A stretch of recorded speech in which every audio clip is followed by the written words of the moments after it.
presenting for the first time on radio the reasonably amazing adventures of Flash Gordon and Dale Arden. These thrilling adventures come to you from Walmart. That's right, Walmart. We drop the T from our name and pass the savings on to you. Walmart. Discount quality, now without the T.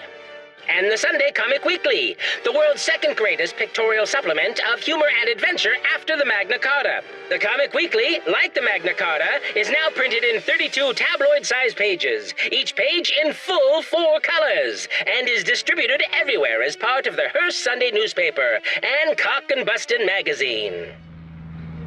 Racing high above the Earth, comfortably seated in a giant aeroliner, Flash Gordon, an internationally famous athlete, orders more flambé bananas and looks admiringly through the flames across the aisle at Dale Arden, his lovely, angel-faced companion on his air voyage. The minds of both of them are intent on the terrible destruction which for many months had been approaching the Earth with terrific speed, in the form of a new planet, hurling through space, directly in the path of the Earth.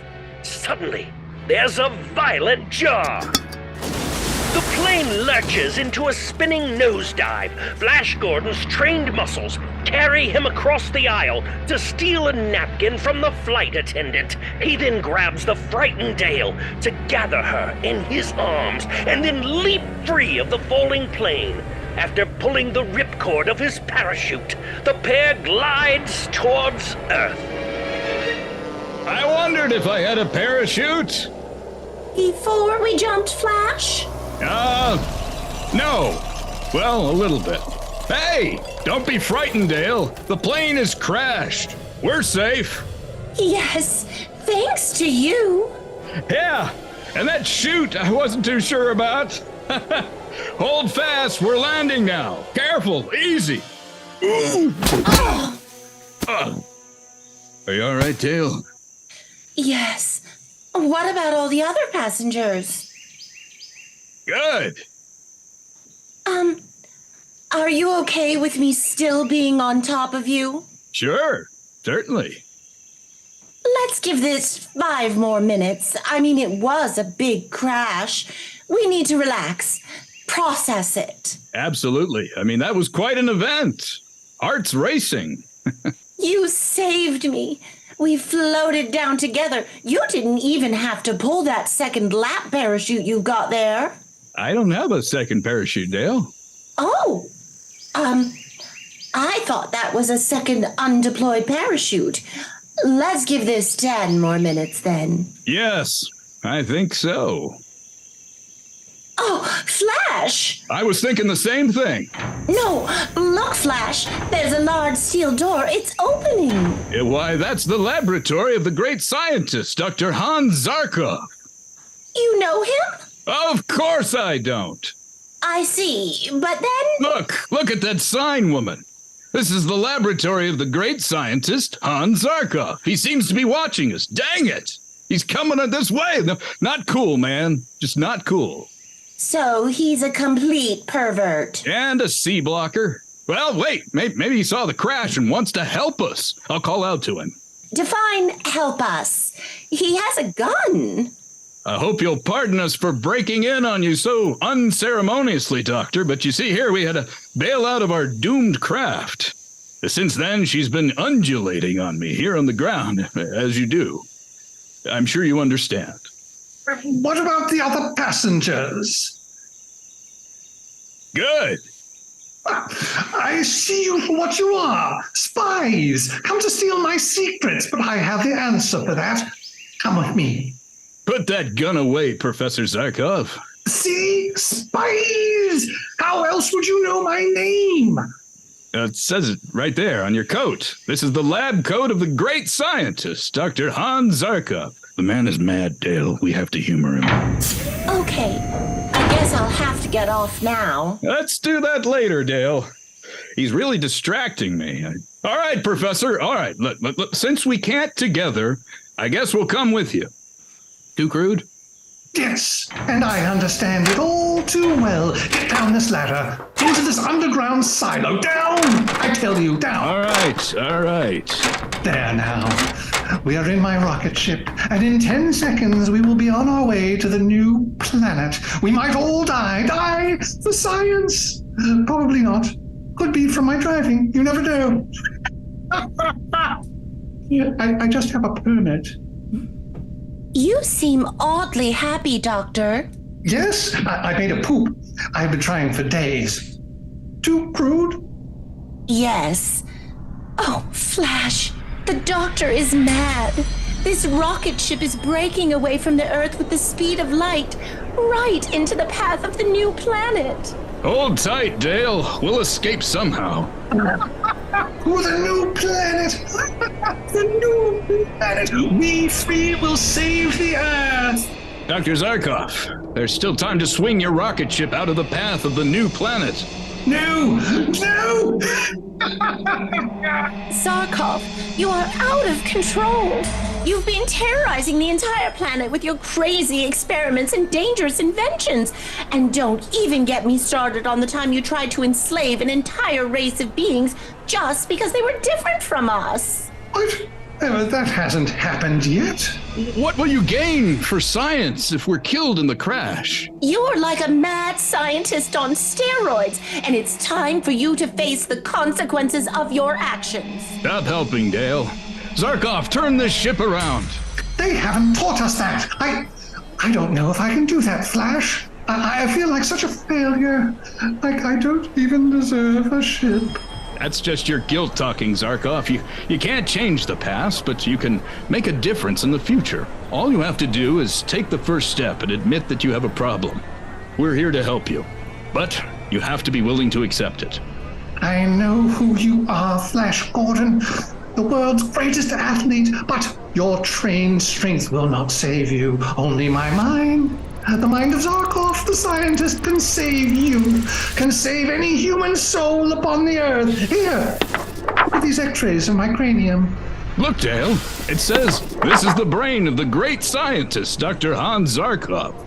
Did you actually have that etched inside your head? Yes, my brain is my third favorite organ. I kept forgetting.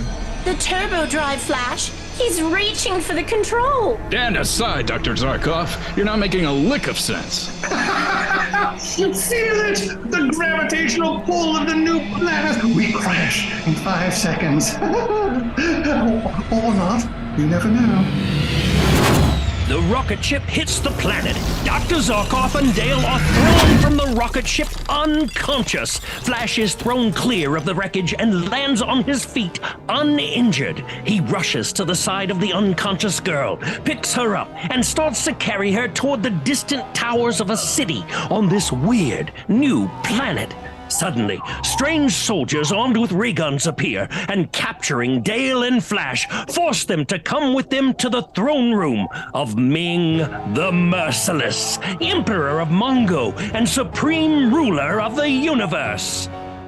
O thou indulgent Ming, most merciless majesty of Mongo, supreme ruler of all the people of the new planet, thy slaves salute thee. Good Mongo slaves, Ming shall want the Earth people.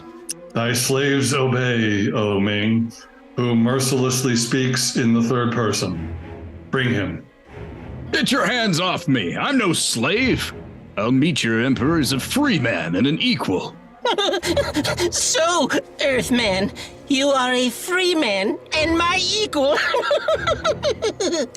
him to the red monkey men in the arena. I will not be forced to make this free man my equal. There is thy freedom, Earthman. Now, you go into the arena to meet the red monkey men of Mongoloid.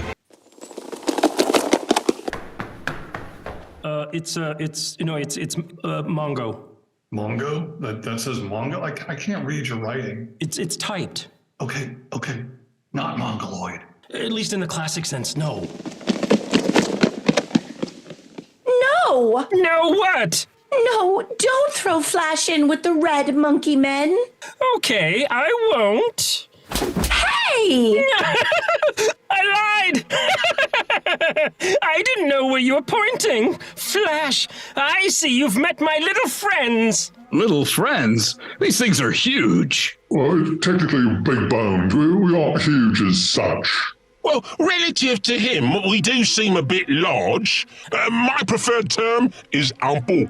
These red monkey men are trained to kill.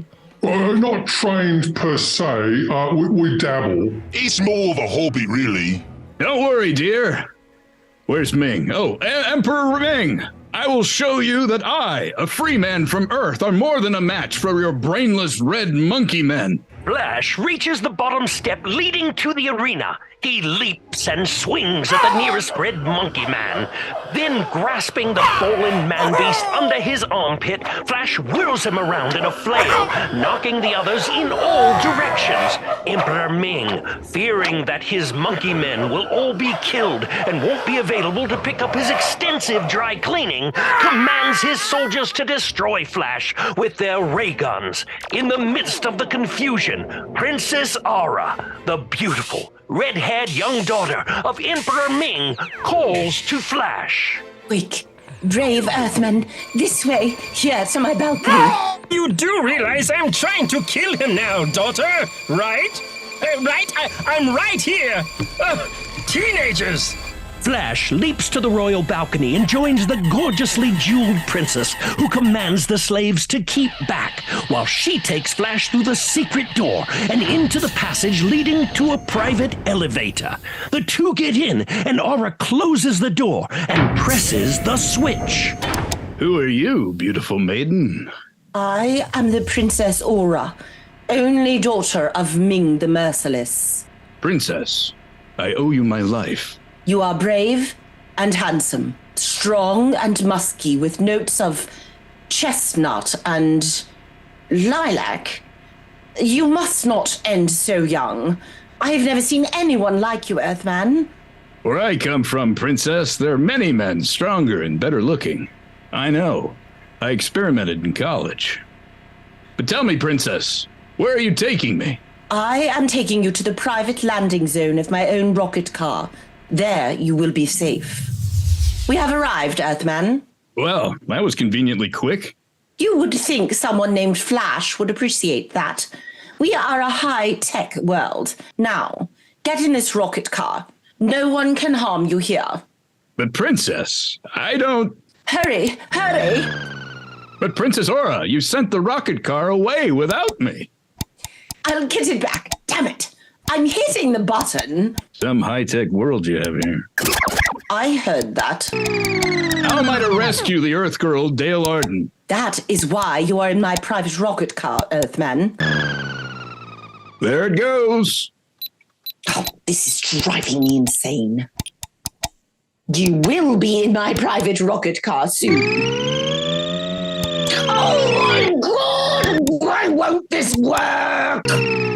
Why do you want me in the rocket car now? So Dale Arden can never be rescued by you. But Princess, As for you, Earthman, you shall love me or die. That's not very romantic. Meanwhile, back at the palace, Emperor Ming is talking with Dale Arden. I got these on clearance. They're one half size too large, but... Sorry, I meant to say... Meanwhile, back in the palace, Emperor Ming is shouting at Dale Arden. Your companion, Flash Gordon, has escaped, but not for long. My men will soon capture him. What are you going to do with me, Emperor Ming? You are pleasing to me, Earthwoman. You will become my wife. Never. I don't love you. The other 7 didn't either, you see. We men of Mongo have no human traits, no love, no mercy, no kindness. It's kind of like Detroit. Whether you love me or not makes no difference. You shall become my wife as soon as the ceremony can be arranged.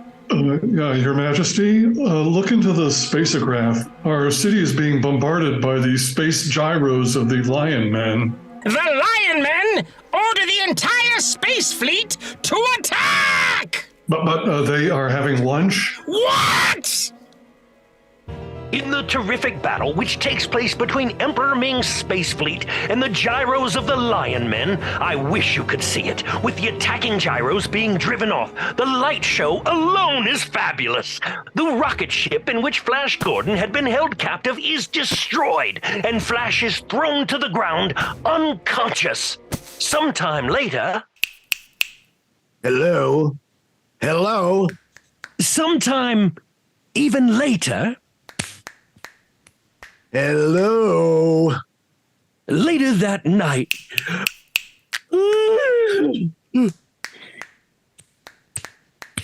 Hello? Flash opens his eyes to find himself staring into the great bearded face of Thune, Prince of the Lion Men. Thune lets his great sword fall from his hand as he sees Flash Gordon's pale skin. Who art thou, pale-skinned youth? Speak! Answer me before I cleave thy pale body in pieces! Art thou a new kind of soldier of Ming the Merciless? I have recently become the sworn enemy of that fiend, Emperor Ming the Merciless. He has captured a girl who is from the Earth, like myself. I live only to rescue her. An Earthman, thou sayest? Yes. And an enemy of Ming the Merciless? That's right. Tell me, are you friend or enemy? Technically, good sire, would an enemy announce himself as such? No, I am Thune, Prince of the Lion Men, hereditary enemies of the men of Mongo. If thou would accept me as thy friend, Earthman, I will gladly join thee against Ming the Merciless. Here's my hand on it then, Prince Thune. No, this is one of those long handshakes. Here, flip your wrist. Now we hook our thumbs. Move in. Do that 3 more times. Now we turn around. Eye contact. And Jazz hands. Very good for a beginner. What is thy name, Earthman? I am called Flash Gordon upon the Earth, your highness, but here you can call me Flash Gordon. Call me Thune, friend, and I will call thee Flash Gordon. Friend Thune, do you know how we can gain admittance to the palace that we may rescue Dale Arden? Come, I will show thee a secret way into the palace. But what about the other prisoners in the palace? Good. The Emperor Ming is away pursuing my Euro fleet. Don't you mean Gyro Fleet? Yes, sorry, I'm just really hungry. I spy a friend in thee. We may be able to rescue the Earth Girl before Ming returns. Listen, speaking of lunch... I wasn't speaking of... Ming's Return is one of the finest restaurants on Mongo. Perhaps we can enjoy a repast of traditional Mongo food prepared at Ming Returns without an obvious form of hygiene. Good fellow, there you must try the Chard Blanc when we get to Ming's Return. I don't think we have time for a sit-down restaurant, Honored Thune. Dale really needs my... We can't do anything on an empty stomach. You must respect the customs of the Lion Men of Mongo. You'll even find the waiters there dressed in the traditional Mongo folkloric way. Stained aprons. Listen, we need to help Dale, and we need to... Flash! You can't miss out on the traditional Chard Blanc table wine of Mongo, which can also be used to poison wasps. Hark! And listen well to our traditions, fair sir. Whatever wines thy sample on Mongo, it is not only polite, but compulsory to purchase several bottles. If thou attempts to leave without doing so, you may find thyself fermenting along with the wine.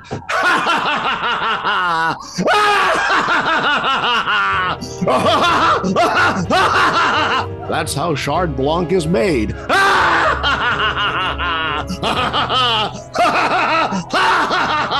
You'll see. At the rocket ship crash site, Dr. Hans Zarkov, his hair aflame, stares from the wreckage. As I was saying, this switch, when activated, will create a shield around the ship, preventing us from any damage. But wait, where have you gone? Who's frying bologna? We've crashed. My hair is on fire, and Flash and Dale have gone, and my hair, it's still on fire. Welcome to Mongo. I salute you with the traditional greeting of Mongo. Come with an open wallet. Stay with an open wound. Leave with no more than 3 liters of duty-free spirits. I am. Wait, let me check my x-rays. I am Dr. Hans Zarkov of Earth. Dr. Zarkov, you have crashed your rocket ship close to my forest temple. It could have been damaged by your carelessness. My glittery temple is considered a little ostentatious by some of the more traditional religious thinkers of Mongo. They question the spiritual integrity of a shrine boasting its own mirror ball. But no matter. What are you doing in my arboreal lands? Help! I must save parts of my rocket ship and then, eventually, put out my hair. You, the redhead. I'm talking to you, ginger boy. Stop jumping around. You are my prisoner. You don't understand. I am here to save all of you. You seem insane. Very well. I will hear you out. But first, we must attend to your hair. It's still on fire, you know. Thank you. Yes, I have been aware of that for some time now. What should I call you? You must call me what all those in Mongo call me. I am His Royal Highness, Prince Baron Octavius Valerius Magnus Gaius Lucius Claudius Brutus Augustus, Lord and ruler of the arboreal lands, protector of the sacred forest, keeper of the celestial orbs, guardian of the Elvis races, defender of the dragon realms, master of the mighty eagles, high priest of the moon goddess, and supreme commander of the royal army of Mongo. I shall call you Prince Baron. That's fine. Now, about the hair. Do you have any water, pressurized or otherwise? Extinguish him and take him to my arena. I think we've found our next prisoner.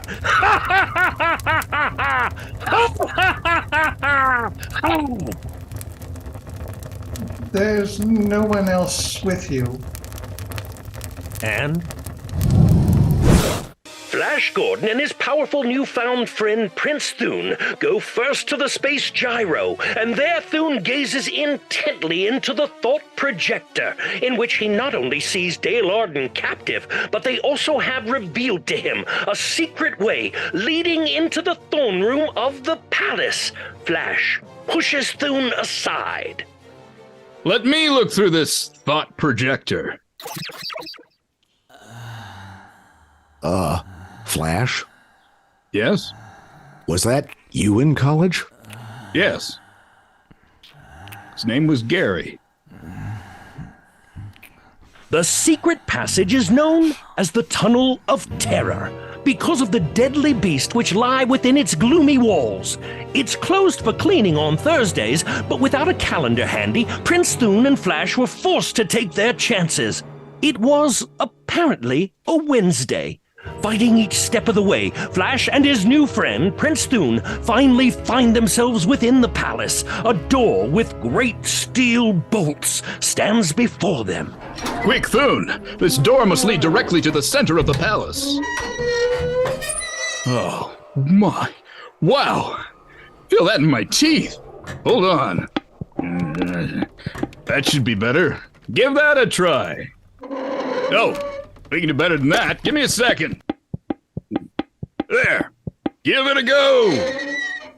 Oh, please. You will not best me, you devil named Oxidation. Flash, we must get going. Is that really necessary? This isn't the last you'll see of the likes of me, door. Mark my words. Mark my words! From my memory of the palace and this map I got from the gift shop, I should say that beyond this door is the great throne room of the Emperor Ming. All right, then. Here we go. Seriously, man, let it go. Is the concept of preventative maintenance lost on these heathens?